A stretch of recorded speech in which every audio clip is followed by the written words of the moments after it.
மதிப்பிற்குரிய எங்கள் திருவான்மையூர் அடையார் வியாபாரிகள் சங்கத்தின் தலைவரும் நம்முடன் எழுந்திருக்கிறார். அவரை மனமார்ந்த நன்றியுடன் வரவேற்கிறேன். உடன் செயலாளர், அருமை சகோதரர்கள் மற்றும் கமிட்டி மெம்பர்கள் வந்திருக்கீங்க. மனமார்ந்த நன்றி. மீண்டும் வரவேற்கிறேன் உங்களை. 108 மகாவேல் இந்த புனிதமான படைப்பு ஒரு தெய்வீக அழைப்பின் ஒரு பகுதியாகவும் ஒரு வரலாற்று சிறப்புமிக்க ஆன்மீக சாதனையாகவும் தங்கம் மற்றும் வெள்ளியில் உருவாக்கப்பட்ட உலகின் முதல் 108 தெய்வ முருகன் வேல்கள் என்று பெருமிடம் உலகிற்கு நான் பணிவுடன் சமர்ப்பிக்கிறேன். இந்த படைப்பு தனிப்பட்ட ஆசை, திறமை அல்லது அறிவால் உருவானது அல்ல. நான் உருவாக்குனரும் அல்ல, ஒரு கருவி மட்டும். இந்த எண்ணத்தை என் மனதில் விதைத்து ஒவ்வொரு கட்டத்தையும் வழிநடத்தியது அருள்மிகு முருகப்பெருமான் அவர்களே. முருகப்பெருமானின் தெய்வ சக்தியை 108 மகாவேல் படைப்பின் உண்மையான உருவாக்குனர் நான். அந்த சக்தியின் ஒரு சிறிய கருவி மட்டுமே. மனித வாழ்க்கை எப்பொழுதும் சமநிலை தேடுகிறது.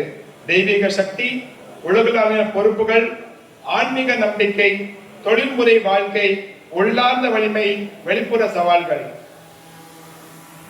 இந்த நூல் தெய்வீக சக்தி மற்றும் மனித வாழ்க்கை இவற்றுக்கிடையான இடைவெளி நிரப்பவே உருவானது. ஒவ்வொரு மனிதரும் தனித்த பாதையில் பயணிக்கிறார்கள். மாணவர், கலைஞர், வைத்தியர், வீரர், தலைவர், தொழிலதிபர், ஆன்மீகம் தேடுபவர், பக்தர், ஒவ்வொரு பாதைக்கும் ஒரு தனிப்பட்ட வேல் உள்ளது.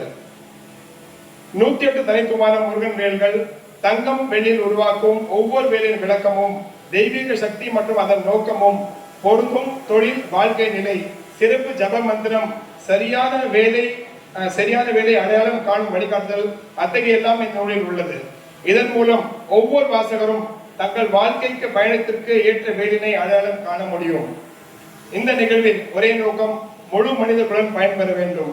இந்த படைப்பு மதம், மொழி, நாடு, நம்பிக்கை என்ற எந்த வரம்பிற்கும் உட்பட்டதல்ல. இந்த பயணம் முடிவல்ல, இது ஒரு ஐஸ்பர்கின் ஒரு சிறிய தொடக்கம் மட்டுமே. இந்த 108 மகாவேல் உலகம் எங்கும் பரக வேண்டும்.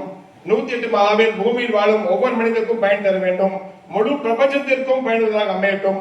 ஒரே ஒரு வாழ்க்கை கூட உயர்ந்து வழிகாட்டப்பட்டு மாற்றம் பெற்றால் அந்த தெய்வீக நோக்கம் நிறைவேற்றப்பட்டது என்று நினைக்கிறேன். முருகப்பெருமான், தெய்வ சக்தி மற்றும் பிரபஞ்சத்திற்கு நான் பணிவுடன் நன்றியுடன் வணங்குகிறேன். வேல் வழிகாட்டட்டும், தெய்வம் பாதுகாக்கட்டும், மனிதர்களும் பயன்பெறட்டும். இப்படிக்கு நன்றி, வணக்கம்.